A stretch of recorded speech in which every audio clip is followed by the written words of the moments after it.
Canada curious? This is the Yes We Canada podcast, the Progressive's Guide to Getting the Fuck Out.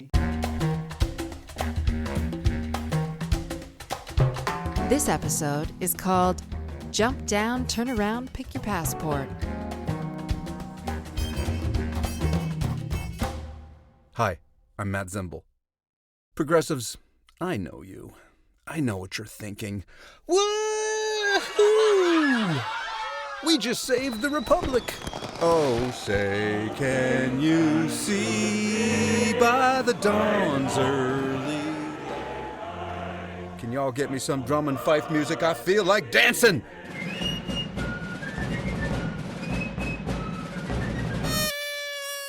Easy there, big fella. You have not yet saved the Republic. Trump's lost. He's probably gonna leave. He might even someday actually agree to vacate the White House when his entitled little Republican hissy fit ends. Amtrak Joe and Vice President-elect Kamala Harris, who was educated in Montreal, Canada, will govern, Congress permitting, of course. So yes, a positive development for the Republic. A moment to celebrate is merited after a hard-fought election. I agree.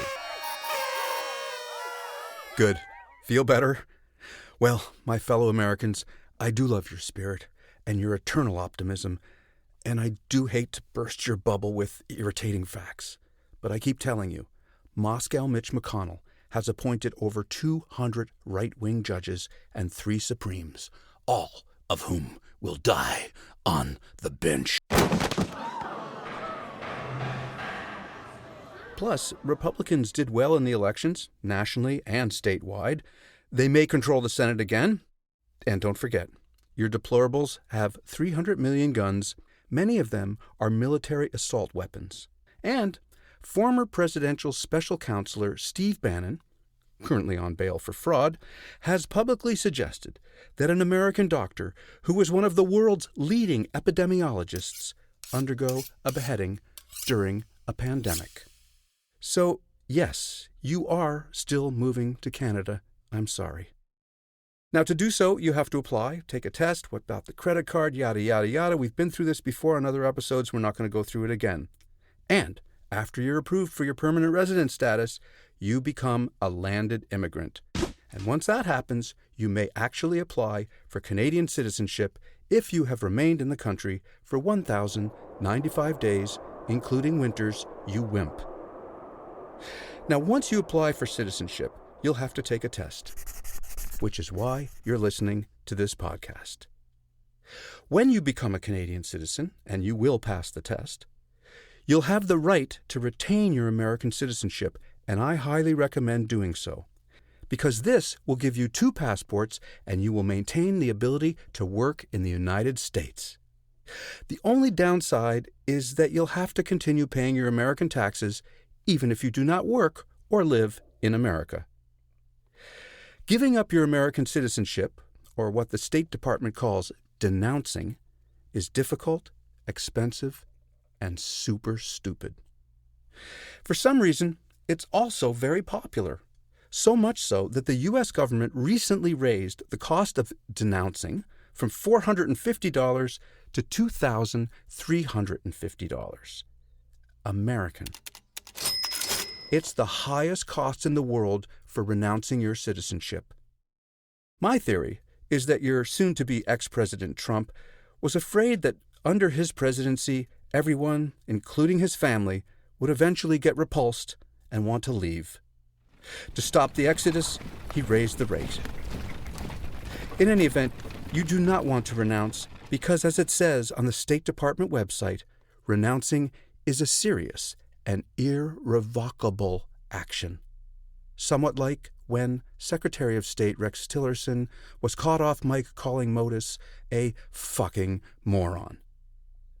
All right, if this is your first episode with us, you'll need to know that the 45th President of the United States is known on Yes We Canada as the character Modis. The acronym is moron of the blah, blah, blah, blah, blah, you get the rest, and it's exactly what got Rex fired via tweet. We talk about this on the podcast regularly because we just find it makes the podcast way more fun. So let's just say you successfully get your Canadian citizenship, and after spending your first winter here, you decide, geez, Canada's so frickin' cold. I'm going home to the divided states of America. Well, it's no biggie renouncing your Canadian citizenship. Only cost $100, which is about $73 American. Progressives, can we talk Ted Cruz for a second without you shutting off the podcast? Come and listen to my story about a man named Ted, a poor politician, barely kept his gerrymandered district fed. Boy, gerrymandered does not scan well in a song. I'm going to have to send that back to the shop. You see, Texas Senator Ted Cruz was born in Canada to an American mother and a Cuban father. He lived his first 4 years in Calgary, Alberta. Now, because he was born in Canada to American parents, he automatically became an American and a Canadian citizen. But when he was considering a run for the presidency of the United States in 2014, he suffered an extreme bout of xenophobia nervosa, and the doctors advised him to renounce his Canadian citizenship, which he claims to have never even known he had. What is it with your Republicans? John McCain didn't know how many houses he had. Ted Cruz doesn't know how many citizenships he has. Donald Trump doesn't know how many votes he has. You know, it's no wonder Republicans create huge deficits. I know you Americans take your presidential birther issues seriously, and I need to tell you that even though Calgary is not a Muslim country as such, its mayor, Naheed Kurban Nenshi, is in fact Muslim. He's the first Muslim mayor of a North American city. He arrived in Canada in his mother's belly when she immigrated from Tanzania. In 2014, Mayor Nenshi won the World Mayor Prize for Best Mayor of the Year by the UK-based City Mayors Foundation. It was the first time a Canadian mayor had ever won. So Ted, while I have your attention, you might want to check out Naheed's extremely successful immigration story. Mother, Tanzania, mayor, Calgary, 3 terms and counting, best mayor in the world, immigrant. Just saying, dude.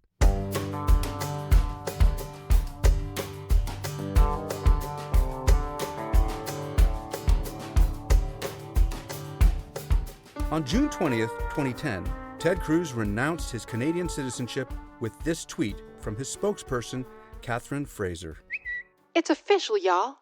Ted Cruz has finished renunciation of Canadian citizenship. Oh, Canada. Ted, you can come back, but just think now. It's going to cost you a few $1,000. A few $1,000 you really didn't have to spend. A few $1,000 you could have donated to a food bank, just like the Muslim mayor of Calgary did after his football team lost the Grey Cup.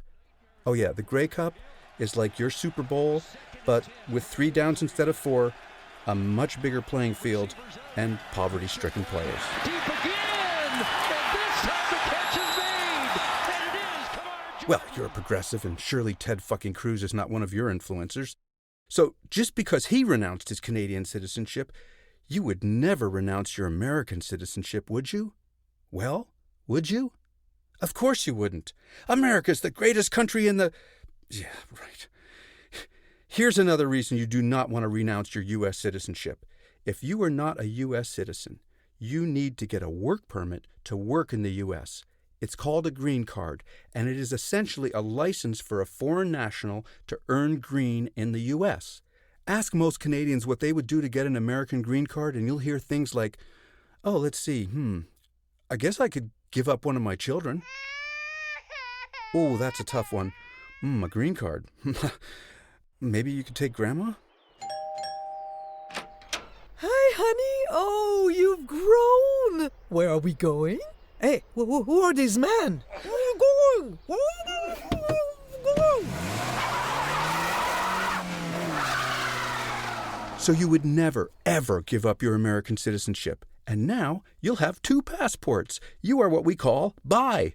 You'll have to decide over and over which passport to use in which situation or how you identify. This is how I do it. When I'm on a bus boarded by Uzi-toting terrorists in the Middle East and I'm asked for my passport, I give them my Canadian passport. But when I have to be airlifted out of Mogadishu after the city has fallen to rebel forces and descended into lawlessness, I use my American passport. This makes perfect sense. The same American arrogance and utter disregard for foreign nationals is the reason no one likes Americans overseas and wants to board tourist buses with Uzis in the first place. But that arrogance and disregard for others is exactly what you want when you need to be extracted by helicopter from a crisis situation overseas. Just do me a favor. When the country you've been visiting is overthrown by terrorists and the U.S. Army Black Hawk has landed on the roof of the American embassy and you're the last person on the rope line being pulled up and out of the gunfire, grab a local, or at least a fellow Canadian, and take them with you. It's the least you could do.